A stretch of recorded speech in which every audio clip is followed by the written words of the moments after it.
życiu większości facetów przychodzi czas, w którym wyrasta mu coś na brodzie. I tak stało się tym razem i ze mną. Stałem się prawdziwym wikingiem. I przypłynąłem specjalnie dla Was setki mil morskich po norweskich fiordach do wioski Gudvangen, czyli historycznej wioski wikingów, która stała się tutaj w nienaruszonym stanie. Dotrzecie do niej tylko od strony norweskich fiordów. I specjalnie dla Was, tą oto jednostką przypłynąłem tutaj, aby pokazać Wam, jak ponad 1000 lat temu żyli wikingowie. W dzisiejszym odcinku po 4 dniach dopływamy do niezwykłej dawnej osady wikingów. Jest ona umieszczona na końcu fiordu w mrocznej dolinie między wzgórzami. Z każdej strony będą lać się tam wodospady. Zobaczymy, jak żyli w tych regionach ci odważni żeglarze. Porzucamy toporkiem i zaglądniemy do lokalnej knajpy. Zapinajcie szelki i zapraszamy na bujanie.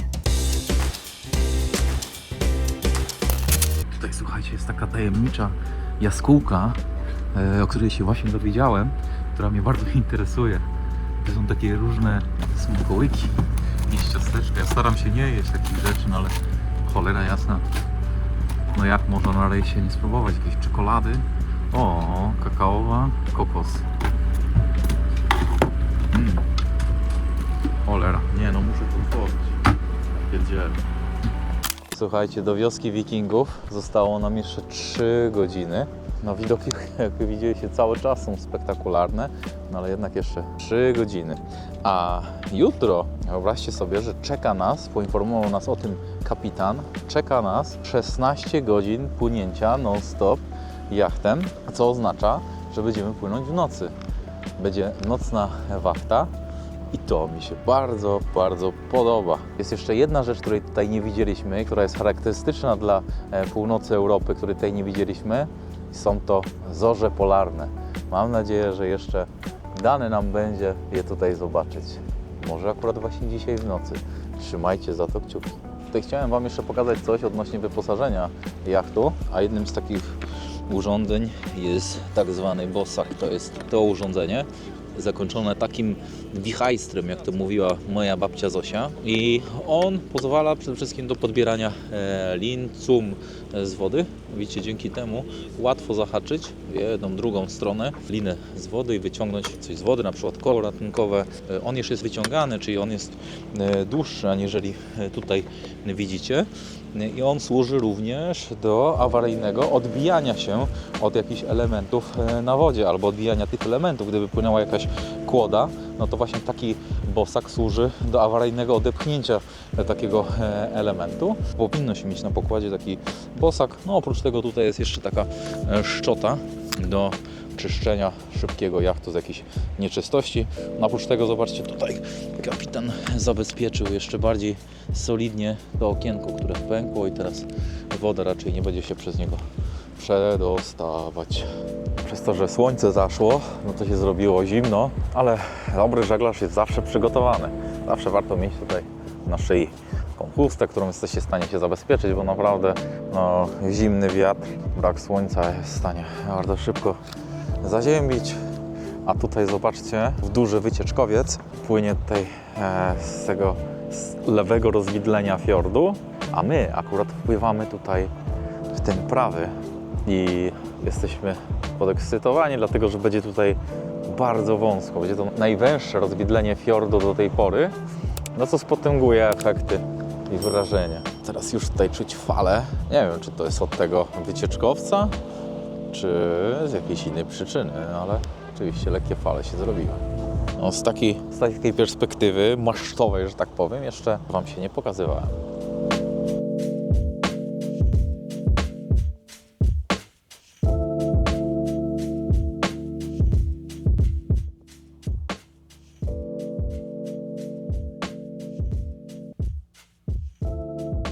Wpłynęliśmy już tutaj w to rozwidlenie.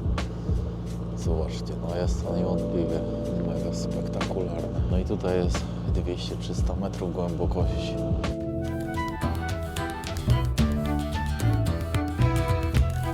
Światła zapalone. Maria zaprasza, jak ktoś głodny, jest naszykowana kolacja. Kolejny wodospad. Ach, te widoki. Zobaczcie, tam znowu się taka mgła. Zobacz, Maria, jaki wodospadzik piękny. No ale widzisz właśnie, Marianka, jak wąsko się zrobiło? Najwęższy punkt, bo ty biedna siedzisz tam w kuchni. Uczyłam, jeżeli ktoś głodny, to zapraszam na kolację. Dziękujemy.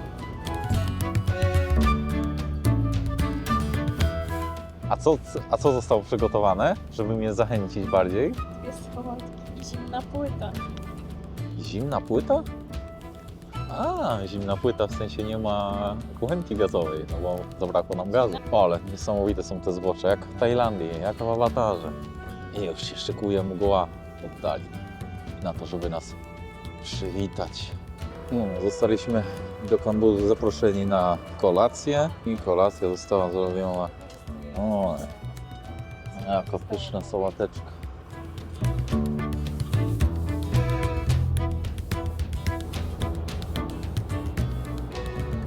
Tutaj pozostała część załogi wcina. Zobaczcie, jaka mgła się formuje, fajna. Już wpłynęliśmy w nią, no została jakaś 1,5 godzinki drogi. O, już się troszkę zimno zrobiło, ale za 45 minut dopływamy do wioski Wikingów, czyli do moich przodków. Dopływamy, bo muszę im przekazać serdeczne pozdrowienia z Polski, z polskiego oddziału Wikingów. Woda jest jak stół, zero nawet zmarszczenia. Góry odbijają się w tafli wody, tam wyłania się kolejna góra. Robi to niesamowite wrażenie. Norwegia jest naprawdę warta zobaczenia. Serdecznie polecam Wam odbyć chociaż raz w życiu tutaj taki rejs żaglowcem.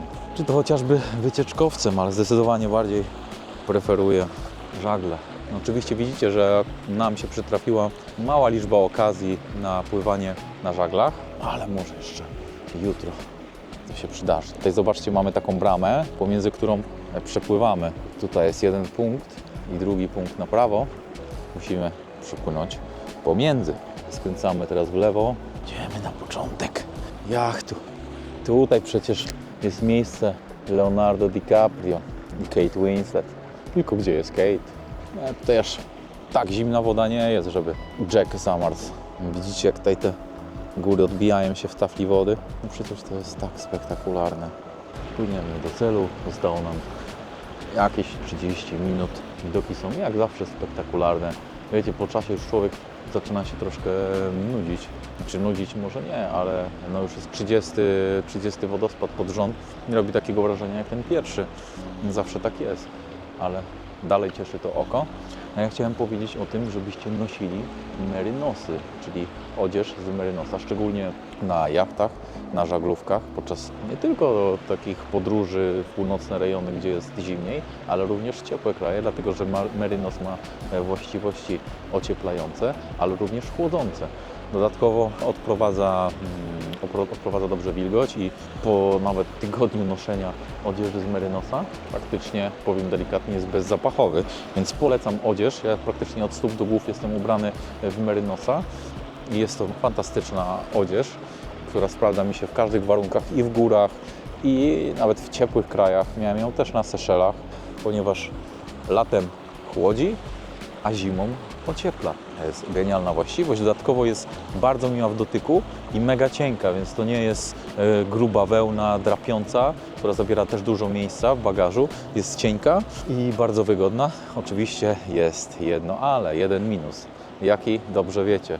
Cena przykładowo, zobaczcie te domki, one są jakieś zminiaturyzowane. Przecież one wyglądały, jakby były z kartonu zbudowane dla jakichś mini wikingów, minionków wikingów. Śmiesznie to wygląda, naprawdę. To jest takie wrażenie. Tutaj mamy baranki na brzegu.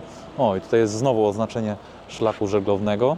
Widzicie tą bojkę? Ona oznacza lewą stronę szlaku żeglownego, a tam to nie są owce, bo ja mam chyba słaby wzrok, tylko to jest prawa strona szlaku żeglownego. Więc petarda. Słuchajcie, ta miejscowość, do której płyniemy, ona była niegdyś jedną z głównych siedzib wikingów. I w czasach ich świetności to było miejsce, z którego startowali na podbój Wielkiej Brytanii. Więc jest to miejsce naprawdę historyczne, kultowe. No i wyobraźcie sobie, że oni właśnie kilkaset lat temu tymi fiordami pokonywali na swoich charakterystycznych łodziach te tereny. Więc ja też teraz mogę poczuć się troszkę jak wiking. Wikingowie byli najemnymi wojownikami, którzy od VIII wieku podejmowali dalekie wyprawy o charakterze kupieckim, rabunkowym lub osadniczym. Główne siedziby posiadali w basenie Morza Bałtyckiego i Półwyspu Skandynawskiego.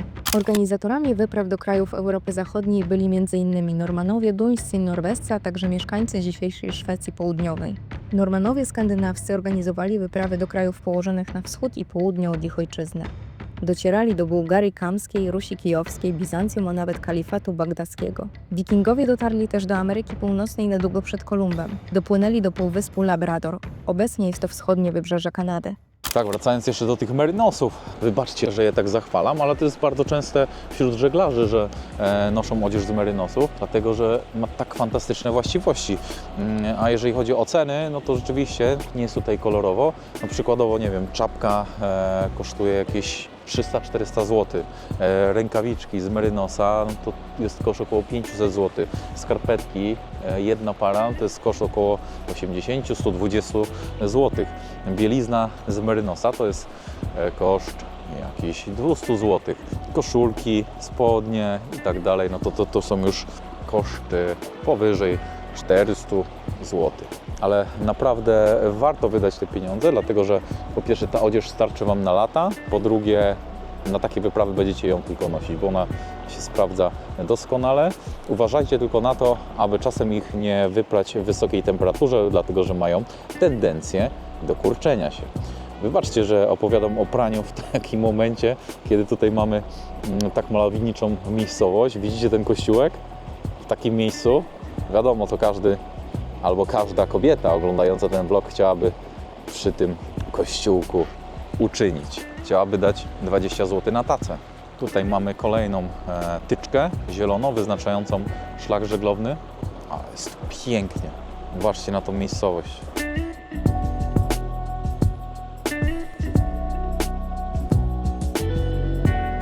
O, w końcu jakaś jednostka pływająca. Ciekawa. No, to wygląda jak jakaś służba. Powolna, szybka jednostka. Ale zobaczcie na tą potężną górę. Ona mi przypomina silną duszę wikinga.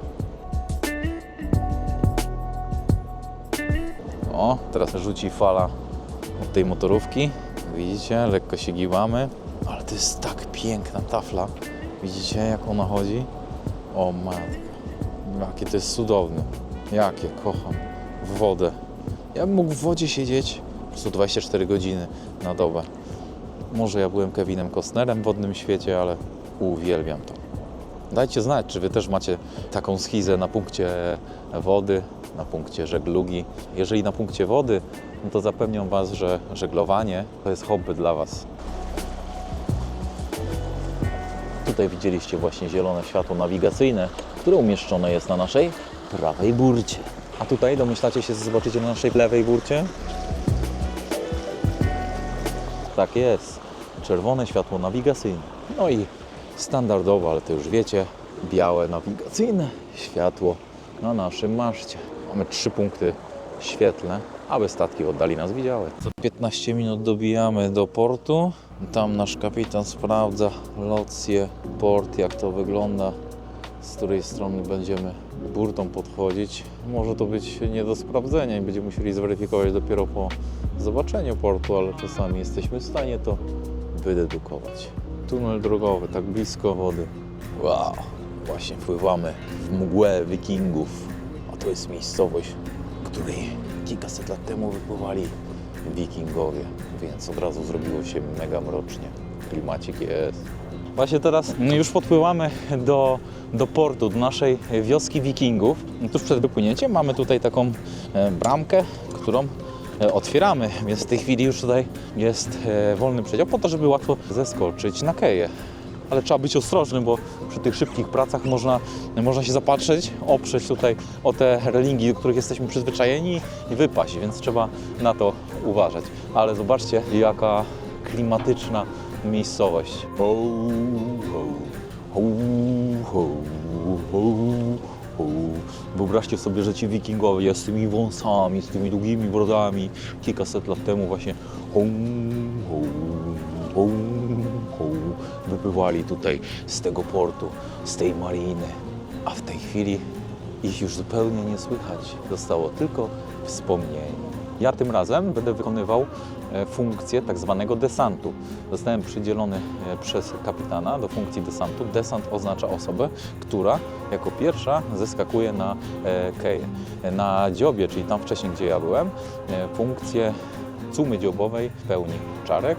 Więc ja zeskakując na keję przejmę cumę rufową, cumę dziobową, zacumuję nasze liny do knag, później zrobię szpring dziobowy albo rufowy, ustabilizuję łódkę. Najpierw będziemy musieli podać cumę rufową, później cumę dziobową, dlatego że cuma rufowa zatrzyma jacht przed płynięciem do przodu, a na tym nam zależy.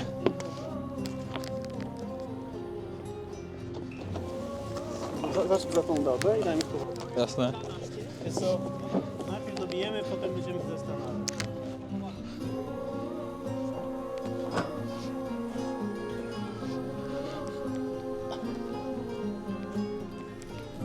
Teraz tutaj Ci oddaję.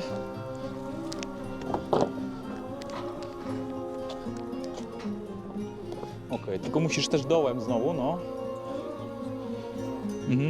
Ale tutaj, patrzcie, jest taka cuma, czyli to jest od jakiegoś potężnego statku, który tutaj wcześniej cumował, więc pytanie, czemu nie zawadzamy. No ale podłączamy zaraz prąd. Tutaj, patrzcie, mamy od razu bezpośrednio wtyczki do prądu. Wodę pewnie mamy tam, więc bardzo fajna miejscówka do cumowania. Tutaj odbijacze spełniają swoją rolę, więc jest elegancko. Możemy kończyć cumowanie do portu Wikingów. Ahoj! Słuchajcie, dotarliśmy do wioski Wikingów. To jest ostatnia otwarta karczma, w której Wikingowie prostowali, a później kręcili swoje wąsy. Wpadliśmy tutaj na małą wodę z cukrem, ale zaraz zamykają, nie ma tutaj praktycznie ludzi. Wyglądam, jakbym wysiadł z jakiegoś kutra. W sumie wysiadłem, ale nie z kutra, ale z jachtu. 5. dzień, godzina 8 rano. Obudziliśmy się w wiosce Wikingów. Słońce jeszcze tutaj nie wyszło za gór, ale jest to Godwagen, historyczna miejscowość, dawna siedziba Wikingów. No, wczoraj Wam wspominałem o tym, że mieliśmy problem z gazem, to znaczy nie było żadnej butli pełnej z gazem, co oznacza, że w trakcie żeglugi nie mielibyśmy tutaj na czym gotować. Ale dzisiaj z samego rana panowie wybrali się do miasta i udało się zdobyć taką przenośną tą. Powiem więcej, wybraliśmy się na podbój. Na podbój. To prawdziwi wikingowie. A teraz... Oczywiście Wikingów. O, taki palniczek. Ile takie coś kosztuje? Niedużo? 550 koron razem z jednym kartridżem. Proszę bardzo, prezentacja. Pyk, ściągamy, 220 gram. wkładamy tutaj. Pyk. Trzeba zabezpieczyć. Uwaga. Przyjmiem, tak? Dobra, pyk. No i jeden obiadek się z tego zrobi, nie? Elegancko. I będzie działał. Elegancko. Jeden obiadek pewnie z tego zrobimy. Tutaj dzisiaj nie będziemy używać tej kuchenki, a prawdopodobnie w trakcie podróży uda się zdobyć tutaj gaz w formie takiej butli, bo potrzebujemy takiej butli do tego, aby gaz pojawił się w naszej kuchence. No tam ta kopalnia kruszywa niestety troszkę nie pasuje tutaj do atmosfery tego historycznego miasta Wikingów, no ale cóż zrobić, tak jest rozwój świata. No i tutaj właśnie jest ta usadowiona ta butla z gazem, której w tej chwili nie mamy. No takie sytuacje się zdarzają. Tutaj zobaczcie, wyruszają kajaczkiem sobie nowocześni Wikingowie na podbój tej zatoczki. No, takie historie z gazem się zdarzają, ale to są właśnie tego typu wyzwania na żaglu, na wodzie, którymi nie trzeba się jakoś zbytnio martwić, bo zawsze jakieś nowe wyzwanie się pojawi.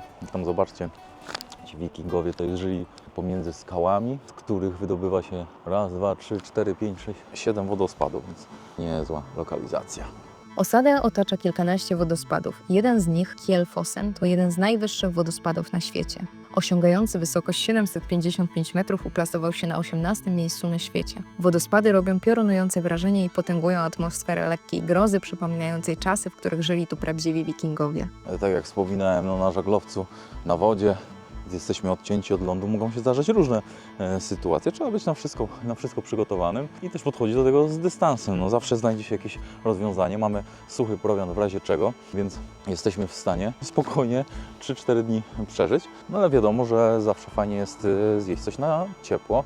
Ułatwia to znacznie jakość podróży, szczególnie jeżeli jest zimno, tak jak tutaj, no bo jesteśmy osłonięci wielkimi skałami wokół. No ale jak widzicie, poradzimy sobie z tym tematem, bo panowie kupili tutaj jeden palnik, 3 naboje z gazem, więc spokojnie nam starczy na obiadek.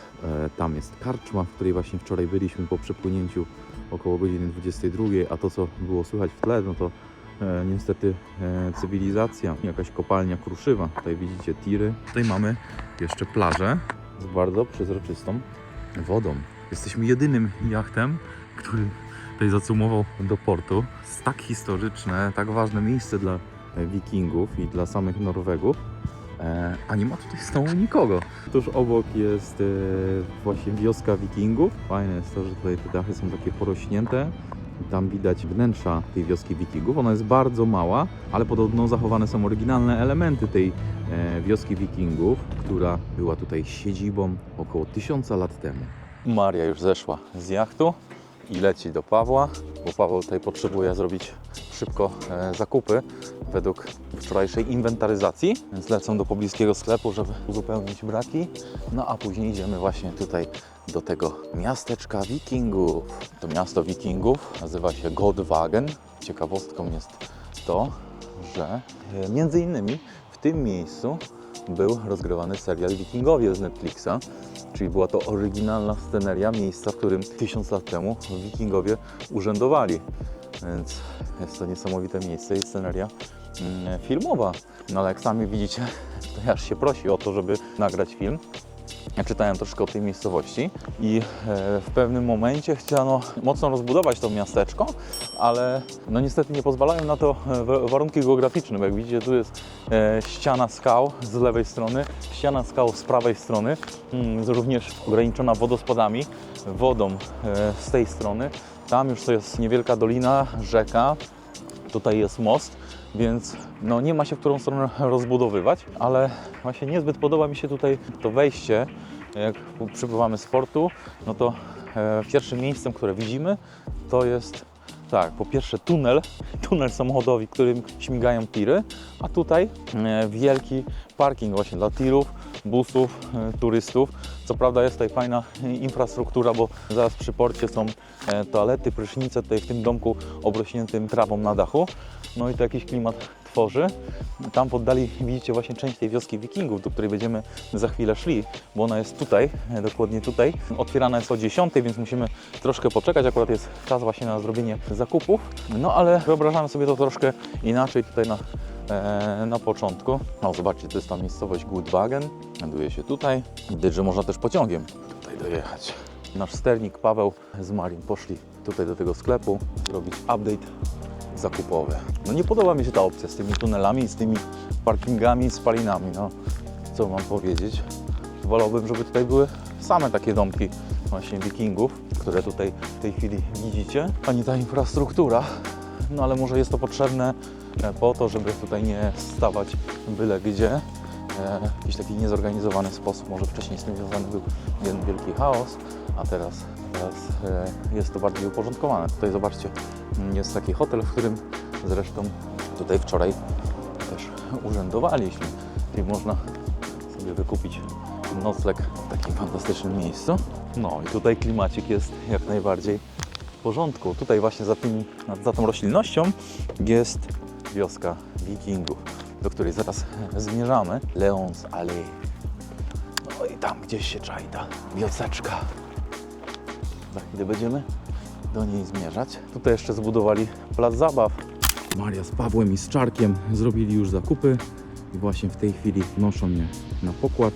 Myślę, że powinienem im pomóc, no ale już Czarek jest silny chłop, przejął tutaj karton z zakupami. Wybaczcie, że to nie jestem ja, no ale nie mogę być przecież wszędzie, ponieważ no muszę między innymi dla Was przygotowywać ten materiał. Wikingowie odnosili sukcesy dzięki dużej mobilności, jaką dawały im ich łodzie drakary oraz zwartej formacji zwanej murem tarcz. Posługiwali się jednoręcznymi mieczami, toporami, włóczniami, okrągłymi drewnianymi tarczami o obitych metalem brzegach. Ich ekspansja była możliwa głównie dzięki rozwojowi technik budowy statków, płaskodennych łodzi wiosłowych wyposażonych w prostokątne żagle, drakarów, czyli przybrzeżnych szybkich łodzi bojowych, i knorów czy też knar, pełnomorskich statków dalekiego zasięgu o niezwykle wysokiej jak na owe czasy dzielności morskiej. Co ciekawe, wymyślili też oni technikę żeglowania na wiatr, całkowicie nieznaną w Europie Południowej. No, tu jest wejście do tego miasteczka. Otwiera się o 10. Nie jest ono duże, jak widzicie. To jest parę domostw, no ale absolutnie warto tutaj zajrzeć, że to jest oryginalna miejscowa, w której urzędowali 1000 lat temu wikingowie. Tu jest taki też most podwieszany, on już jest nowoczesny, ale praktycznie w większości drewniany. O, zobaczcie, tutaj już widać tą wioseczkę wikingów z mostu, więc można troszkę podpatrzeć. Oprócz knar wikingowie używali jeszcze byrdingów, na których żeglowali w celach handlowych do głównych portów bałtyckich. Duńskiego Heidhabu, szwedzkiej Birki, słowiańskich Wolina i Jomsborga czy pruskiego Truso. Umożliwiło to nie tylko dalekie wyprawy morskie, ale również wpływanie rzekami w głąb atakowanego terytorium. Wikingowie często też osiedlali się w nowych miejscach na stałe. Zakładali tam zwykle swoje własne miasta portowe. Dotyczy to szczególnie Anglii Środkowej i Północnej, Brytanii, Irlandii, gdzie założyli m.in. Dublin oraz południowej Rosji i Ukrainy. Ich wyprawy przyczyniły się także do kolonizacji nowych lądów oraz eksploracji mórz. Wikingowie, którzy zdołali utworzyć swoje własne państwa, zostali później wchłonięci przez okoliczną ludność. No a w ogóle tym mostem wczoraj szliśmy i on się, jak się podskoczy, to on się tutaj mocno giba. Wczoraj właśnie szliśmy nim w nocy, bo byliśmy w tej karczmie, jak to przystało na prawdziwych żeglarzy, piratów i wikingów. Wczoraj wikingowie przypłynęli do swojego portu i w karczmie napili się dobrego piwa. I właśnie tutaj w nocy wracaliśmy. Oczywiście nie widzieliśmy pełnych uroków tego miejsca. W tej chwili je Wam pokazuję. Tutaj też jest te karczmy, oczywiście to już jest nowoczesne budownictwo, ale z oddaniem charakteru tego miasta. Widać te wszystkie domki, mają dachy porośnięte. A tutaj jest hotel po prostu, widać tutaj apartamenty w środku. Dachy z porośniętą zieleniną. I tu jest ta restauracja, w której byliśmy wczoraj. Njordgudwagen. No, jeżeli wikingowie byli tak potężni jak tutaj ten za mną, no to ja wolałbym takiego nie spotkać na swojej drodze. No to byli prawdziwi, twardzi faceci. No a tu już niestety spotyka nas nowoczesność. Kopalnia kruszywa, która też troszkę psuje tą atmosferę, bo co jakiś czas wyładowywane są tutaj te tiry z kruszywem, no ale dzięki temu może powstanie tutaj przestrzeń na coś nowego. Chociaż ja bym wolał, żeby to się nie rozrastało i ta wioska zachowała swój unikatowy charakter. No, tu jest ta restauracja, w której wczoraj urzędowaliśmy. Tu jest też fajny sklep z pamiątkami po wikingach. Zobaczmy, jakieś ciekawe pamiąteczki o wikingach można tutaj dostać. Na przykład taki kieł. O, fajne to są rzeczy. To bardzo takie unikatowe, rzadko spotykane w sklepach z pamiątkami. O, taką łodzią wikingów się przepłynąć. To jest moje marzenie. Dajcie znać, może bym udał się gdzieś w rejs właśnie taką prawdziwą łajbą wikingów. Może jest gdzieś taka możliwość. O, to by było ciekawe. Też zobaczcie, jakie magnesy fajne. No, jeżeli ktoś z Was zbiera magnesy, ja już się z tego wyleczyłem, no to też są tutaj takie niecodzienne sweterki z wełny, według lokalnych wzorów. A to co to jest? A, takie opaski na szyję, na głowę, ocieplające, bardzo fajne. Może coś... O, i spotkaliśmy też trolla. Tej troli jest bardzo dużo, jak widzicie. Symbol norweskich fiordów. Słuchajcie, dopłynąłem do wioski wikingów Gudwagen i stałem się od razu pełnoprawnym wikingiem. Spościera się ta klimatyczna mgła. Wracam już tutaj do tego centralnego punktu. No być może tam trzeba pomóc z zakupami. Może się do czegoś przydam, a później pokażę Wam tą wioskę wikingów. A i wczorajszy plan zakładał, że wypłyniemy dzisiaj o godzinie 10 a godzina 10 już jest, a zakładaliśmy taki plan, żeby dopłynąć do celu około godziny 12, 1 w nocy. Dzisiaj będzie nocny przelot, co mnie niezmiernie intryguje, ciekawi. Będziemy dzisiaj płynąć około 15-16 godzin, ale już wiemy, że dopłyniemy jeszcze później, dlatego że ta wioska Wikingów jest otwarta niestety od godziny 10, więc musimy czekać na otwarcie. Oczywiście ją zwiedzić, co zajmie nam na pewno godzinkę i następnie dopiero wypłyniemy, więc już w tej chwili mamy na pewno obsługę godzinną, jak nie dwugodzinną. Ale mnie to jakoś mocno nie przeraża, najwyżej część załogi, która pod tego potrzebuje, pójdzie spać, a ja chętnie przejmę nocną wachtę, bo jestem zdecydowanie sową, a nie rannym ptaszkiem. Idziemy razem z moją brodatą żoną, bo to jest żona wikinga, więc też musi mieć brodę. Idziemy do wioski Wikingów. Ładowarki do samochodów elektrycznych, tiry, stacja benzynowa, knajpa widać stylizowana na wioskę Wikingów, ATM, czyli bankomat. No to akurat to mi się nie podoba. Mogli to połączyć bardziej estetycznie, mieli taki narzucający się sposób, albo to oddalić gdzieś tutaj. No wiadomo, nie ma miejsca, no ale troszkę mi to przeszkadza. Dajcie znać, jak Wy uważacie, czy również jest to taka rzecz, która Wam przeszkadza. Tu jest ten tunel, tu biegnie no dosłownie droga szybkiego ruchu. Patrzcie, jaka unikatowa sytuacja, 2 samoloty nad tym wzgórzem z wodospadami, a my wchodzimy do Gudvangen, wioski Wikingów. Wow, pamiąteczki. It is possible to buy ticket here? 2 tickets please, for adults, with card. Fajnie, zobaczcie, wszędzie oczywiście można płacić zbliżeniowo, nie ma z tym problemu. Thank you very much. Okej. Okej. O, Maria, ticket na ręce. Thank you very much. Dostajecie taki bilet, ale naprawdę, rzeczywiście tutaj są pamiątki mega jakościowe. Wygląda to bardzo dobrze, ale zostawmy może sobie te pamiątki na koniec, chociaż ja bym tutaj pewnie parę rzeczy kupił. Na przykład tą tarczę, albo taki hełm wikinga. Nie no, albo ta łódź. Kurde, mega. Ile to kosztuje? 630 koron. No, to jest około 200. Nie? Z tej ceny nie będą niskie, ale te pamiątki naprawdę są jakościowe. Patrzcie, jak fajnie stylizowane.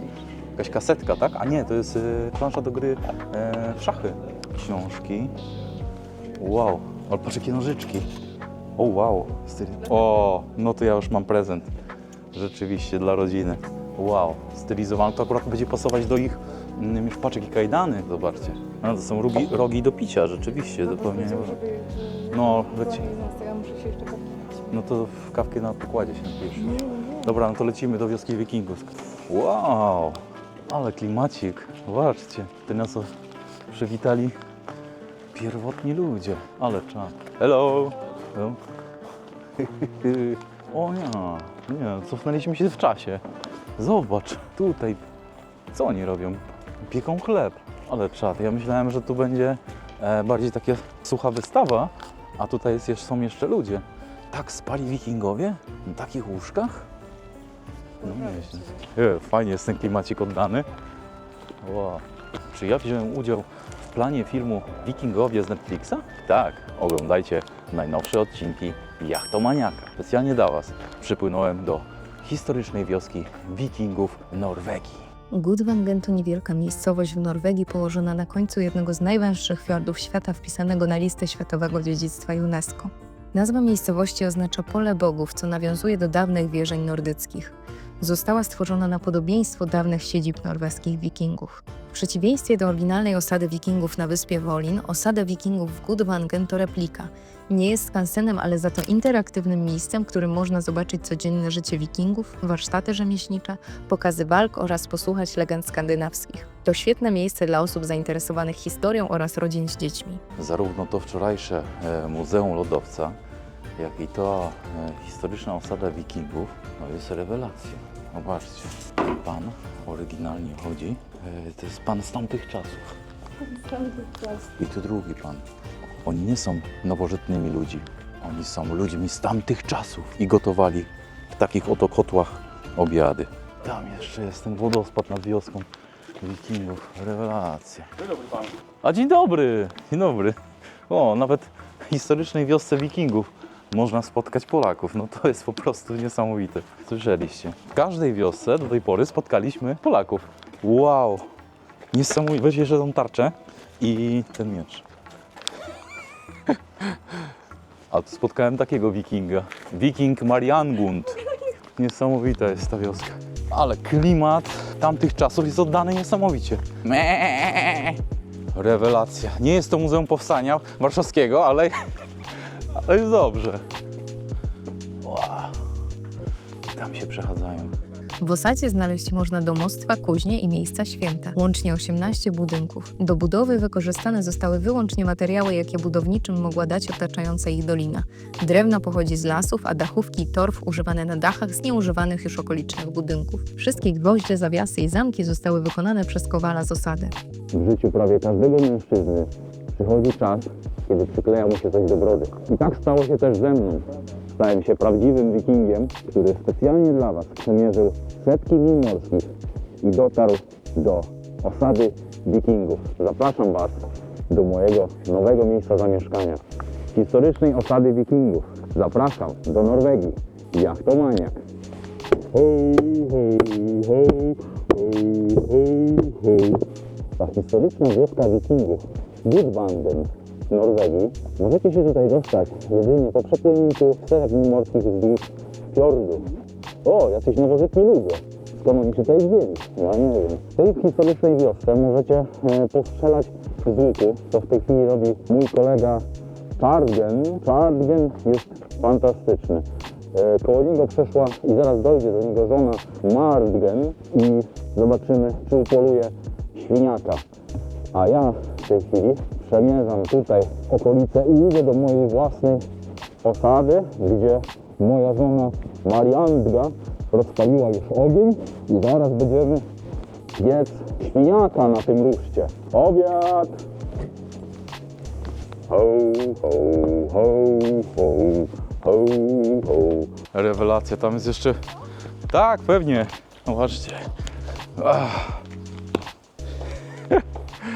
Po prostu tu jest wszystko. Jest ta wioska tak stylizowana, ale tutaj też są oryginalne pewnie rzeczy. Patrzcie, możecie się przebrać, co tylko chcecie. O, zobaczmy, co tutaj się dzieje. Hello. What is going on here? Hello. Oh my god. Making tent for the The roof. drawing. The winter are coming. We need a shelter for that. Amazing, amazing. Tutaj sobie strzelimy z toporka. We can try? Yeah. Wow. The basic idea is Yeah. that your home darts Yeah. on the shaft like this. And if you stand about here, which is at the right distance, and then you throw with your arm, not with your wrist. So big motion. Wow! Trzeba upolować coś na obiad, więc każdy wiking musi mieć umiejętności. Źle stanąłem, bo inaczej nie trafię zwierzyny, więc tutaj zobaczymy. One more time. Wow! Kurde, trudne, difficult. Fuck. Dobra, próbuj ty. Marianka pewnie trafi za pierwszym razem. Daję do życia. Try to keep your wrist stiff and go boom, like that.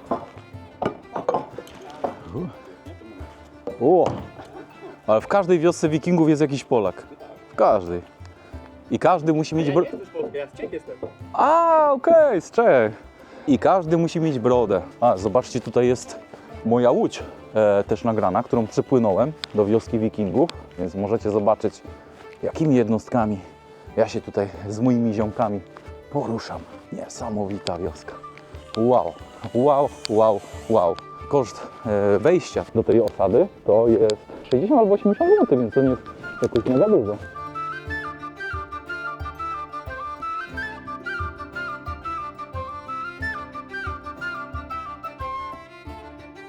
Patrzcie, dzisiaj na obiad będziemy jeść kurę, więc tutaj sobie zaraz jakąś oprzyrządzę. Tu jest taka kuźnia niesamowita. Zobaczcie, hello, hello. Oh my god. Is the real one? The real one, yeah. No. On your own risk, because that Oh my might have bacteria. Yes, maybe. Okay. Thank you very much. Have a nice day. Bye bye. No to był prawdziwy jelonek. A gdzie jest ten test kajaków? O, tutaj panie jedzą zupę z dzika. Wow. It is soup of renifers or what? Spaghetti. Spaghetti? 1000 years ago? 1000 years ago spaghetti? Maybe you have a pizza also. Wiosce Wikingów pizza, amazing. Widzicie, to jest naturalny materiał, niesamowite. It's amazing, amazing. You have a great job. Yes. Really amazing. Wow, great. Have a nice day. Bye bye. Widzieliście, jacy sympatyczni ludzie tutaj, jaką mają fantastyczną pracę. Rewelacja. Na stałe mieszka tu 8 osób, a reszta przejeżdża z okolicznych miejscowości. Prawdziwe tłumy przybywają do osady wiosną i latem. Wtedy miasteczko odwiedzają nie tylko turyści, ale też grupy rekonstrukcyjne i pasjonaci z historii z całego świata. Ci ostatni mogą zamieszkać w osadzie tymczasowo i dzielić się swoją wiedzą i opowieściami.